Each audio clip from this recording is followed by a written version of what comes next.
Hello students, class 9 के physics में gravitation पिछले वीडियो में मैंने स्टार्ट किया था, जो लेसन 3 है, और बताया था कि ग्रेविटेशन क्या है। आज उसी ग्रेविटेशन का आगे की ओर अकॉर्डिंग टू न्यूटन्स जो है वो बताऊंगा, ठीक है ना। तो अकॉर्डिंग टू न्यूटन्स क्या कहता है? कहता है every object in the universe, ब्रह्मांड में जो भी ऑब्जेक्ट है, attract every other object with certain force. ब्रह्मांड में जितने भी ऑब्जेक्ट्स हैं, चाहे अर्थ हो, मून हो, स्टोन हो, कोई भी चीज हो, है ना, वो क्या करता है? अट्रैक्ट एवरी अदर ऑब्जेक्ट, है ना, प्रत्येक दूसरे ऑब्जेक्ट को वो अट्रैक्ट करता है, अपनी ओर आकर्षित करता है विथ सर्टेन फोर्स, एक निश्चित फोर्स लगाकर, ठीक है ना। The force with which two object attract each other, the force, जो फोर्स दोनों ऑब्जेक्ट के बीच जो एक दूसरे के प्रति लगाते हैं, ऐसे फोर्स को हम ग्रेविटेशनल फोर्स या ग्रेविटी कहते हैं, ठीक है। समझ में आ गया होगा? समझ जाइए फिर से। न्यूटन कहता है कि every object in the universe, ब्रह्मांड में जितने भी ऑब्जेक्ट है, अट्रैक्ट एवरी अदर ऑब्जेक्ट, है ना, प्रत्येक एक दूसरे को एक सर्टेन फोर्स के द्वारा, एक निश्चित फोर्स के द्वारा अट्रैक्ट करता है ना। तो द फोर्स विथ विच, वो फोर्स जो दो ऑब्जेक्टों के बीच लगता है, अट्रैक्ट करता है एक दूसरे को, उस फोर्स को हम ग्रेविटेशनल फोर्स या ग्रेविटी कहते हैं, ठीक है। अब इसमें है कि if the mass of the object are small, अगर किसी ऑब्जेक्ट का मास जो है बिल्कुल कम है, बिल्कुल छोटा है, then the gravitational force between them is very small.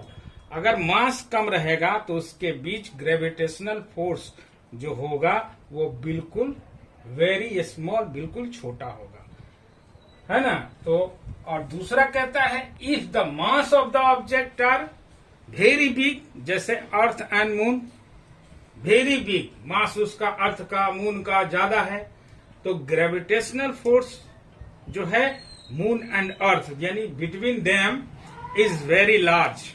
क्या हो जाएगा? उसके बीच में ग्रेविटेशनल फोर्स जो है बहुत लार्ज होगा, और its effect can be seen very easily, और इसका प्रभाव हम बहुत आसानी से देख सकते हैं। अब कहिएगा कि कैसे हम मून अर्थ का जो इफेक्ट है, ग्रेविटेशनल का प्रभाव जो है वो कैसे देख सकेंगे? बहुत आसान सा चीज है। हम इसका अट्रैक्शन जो है आप खुले आंखों से कहाँ देखिएगा? तो समुद्र के किनारे। जब भी आप फुल मून होगा, द फुल मून डे के दिन जो है ना, मून का जो पूरा भाग पृथ्वी की ओर जब दिखाई देता है फुल मून डे के दिन, तो क्या करता है कि full moon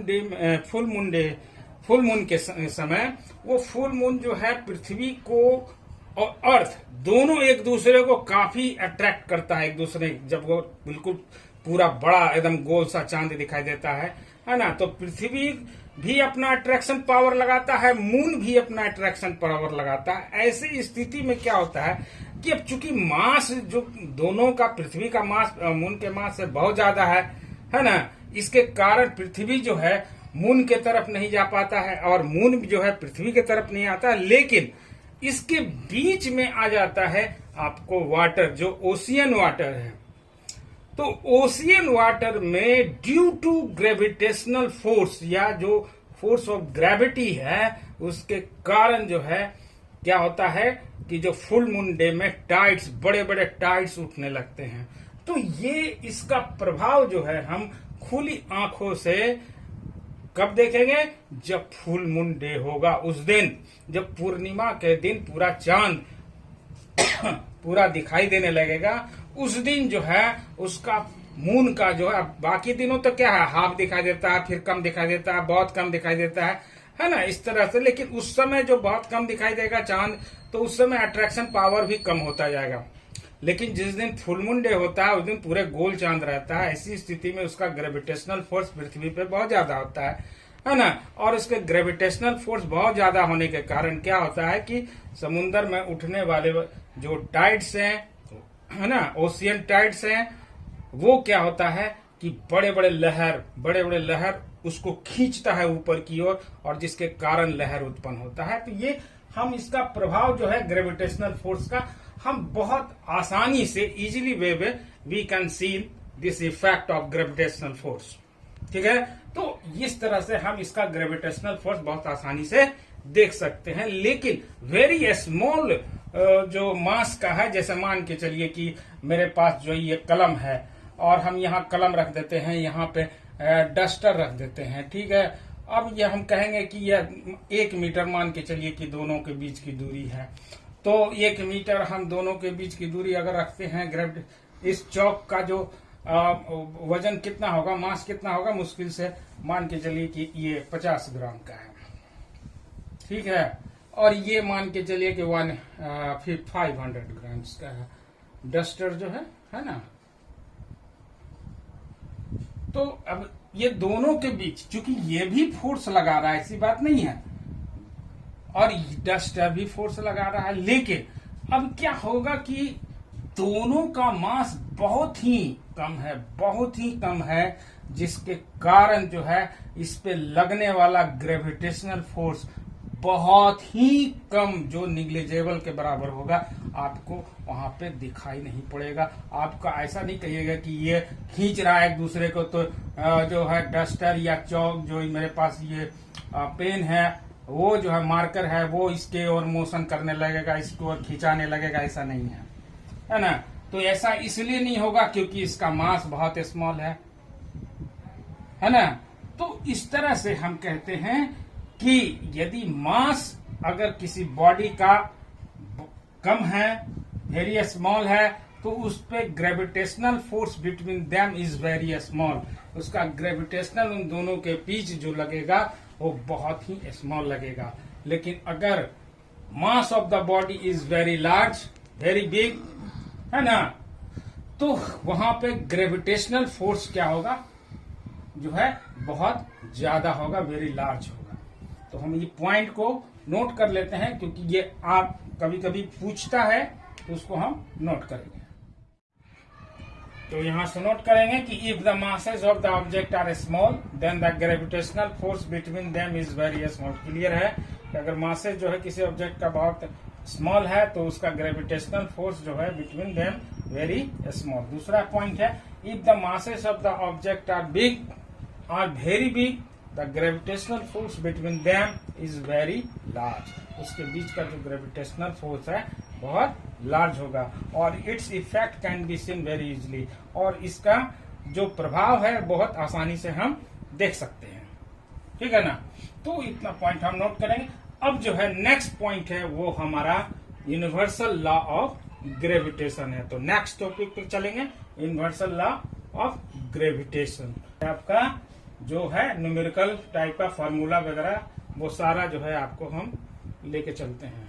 universal law of gravitation, तो यूनिवर्सल लॉ ऑफ ग्रेविटेशन यहाँ पे हमने लिखे हैं।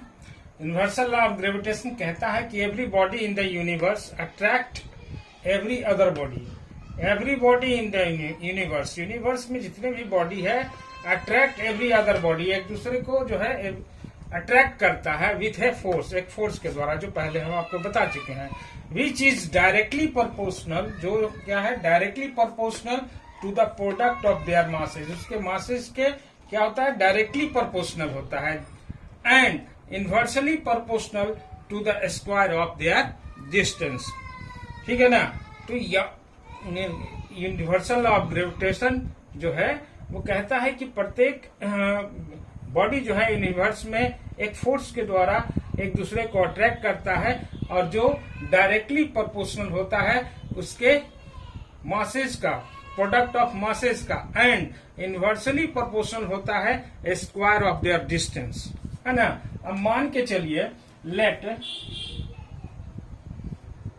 जो है 2 ऑब्जेक्ट्स है, जैसे यहाँ पे एक ऑब्जेक्ट है जिसका मास जो है m1 है, और एक सर्टेन डिस्टेंस जो है दोनों के बीच यहाँ पे दूसरा ऑब्जेक्ट b है जिसका मास जो है m2 है, ठीक है। तो टू बॉडीज का मासेस क्या हो गया, m1, 2 बॉडीज मासेस क्या हो गया, मासेस हो गया m1 एंड m2, है ना। अब ये डिस्टेंस बिटवीन देम यानी लेइंग, यहां पे जब डिस्टेंस बिटवीन देम क्या हो जाएगा, r मान के चलिए, तो एंड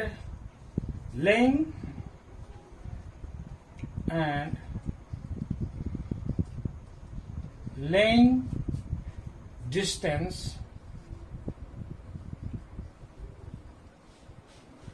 r, ठीक है। तो according to universal law of gravitation क्या कहता है, universal law, according to universal law of gravitation ये कहता है, if the force between them, the force between them, between two bodies, them नहीं, between two bodies,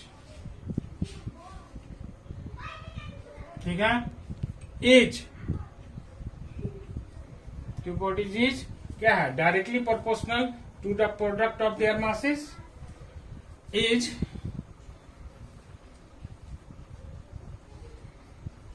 directly proportional, ठीक है ना, directly proportional to the product of their masses,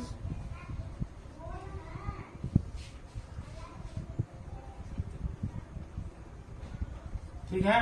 तो यानी कि क्या हो जाएगा, F प्रोपोर्शनल क्या हो जाएगा, F प्रोपोर्शनल हो जाएगा m1 इंटू m2, इसको इक्वेशन 1 मान लीजिए, ठीक है। दूसरा कहता है the force between them,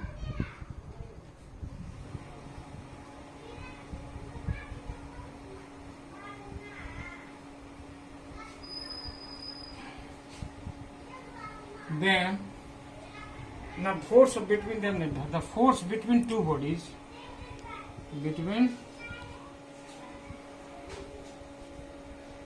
two bodies is, ठीक है,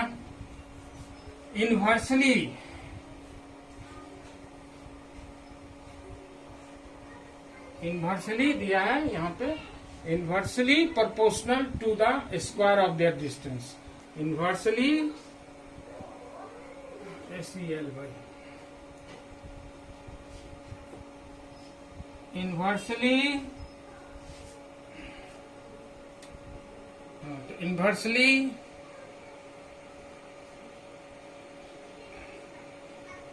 proportional to the square of the distance between square of the distance between them, ठीक है ना।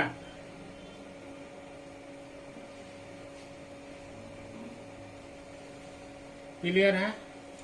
तो यहाँ पे फोर्स जो है बिटवीन टू बॉडीज, जो फोर्स लग रहा है दोनों बॉडी का क्या है, inversely proportional to the square of the distance between the square, है ना। तो F प्रोपोर्शनल क्या हो जाएगा, F प्रोपोर्शनल होगा inversely proportional to the square, distance कितना लिए हैं R, तो ये R क्या हो जाएगा, R स्क्वायर हो जाएगा, क्योंकि square of their distance between them है। तो ये आपका इक्वेशन नंबर 2 हो जाता है। अब यहाँ पे बाई 1 एंड 2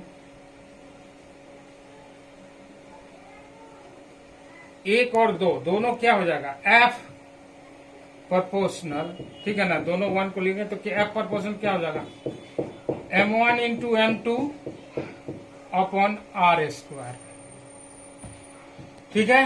अब यहाँ F proportional m1 into m2 by R square हो गया, तो F इक्वल टू कितना हो गया, तो F इक्वल टू हो गया G into m1 into m2 by R square, where G is क्या हो गया, यूनिवर्सल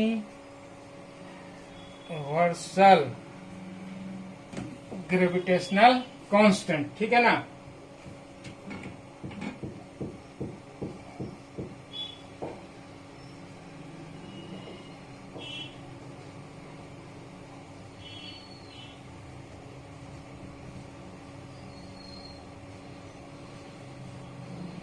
यूनिवर्सल ग्रेविटेशनल कांस्टेंट है क्या, जो जी का जो यहाँ पे है, जी है वो क्या है, यूनिवर्सल ग्रेविटेशनल कांस्टेंट। जो कभी कभी हम इसका जो है वैल्यू के में भी प्रोपोर्शनल हटाते हैं तो के का वैल्यू में लेते हैं, जैसे मैथ में तो वहां पे के का वैल्यू 1 में आता है।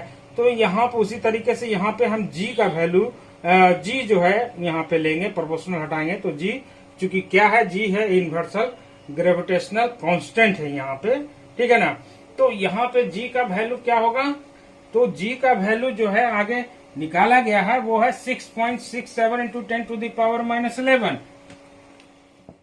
जी का जो यहाँ वैल्यू है, the value of G has been found, है ना। इसका हम जी का वैल्यू जो है हम पाते हैं क्या, 6.67 इंटू 10 टू द पावर -11, है ना, न्यूटन मीटर स्क्वायर पर केजी स्क्वायर। ये जी का, कैपिटल जी का वैल्यू है, याद रखिएगा ये कैपिटल जी का है, ना कि स्मॉल जी। स्मॉल जी और कैपिटल जी में अंतर है। स्मॉल जी जो है वो क्या है, तो कैपिटल जी स्मॉल जी दोनों का वैल्यू में अंतर है, क्योंकि कैपिटल जी का वैल्यू होता है 6.67 into 10 to the power -11 newton metre square पर केजी स्क्वायर, ठीक है ना। लेकिन स्मॉल जी जो है वो क्या है, एक्सेलरेशन ड्यू टू ग्रेविटी।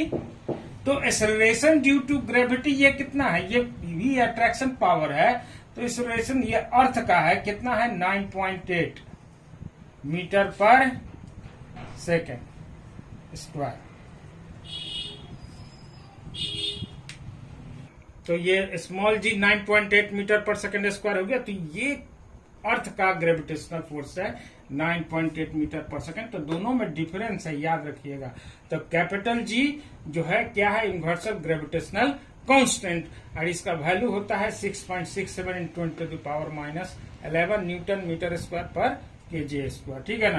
तो आगे जो है आगे का जो किस तरह से जो इसका न्यूमेरिकल बनेगा, या इसका जो क्या क्या इम्पोर्टेंट फैक्ट है, वो अगला वीडियो में हम आपको बताएंगे, ठीक है ना। तो आज के लिए इतना ही, अगले वीडियो में फिर मिलते हैं, है ना।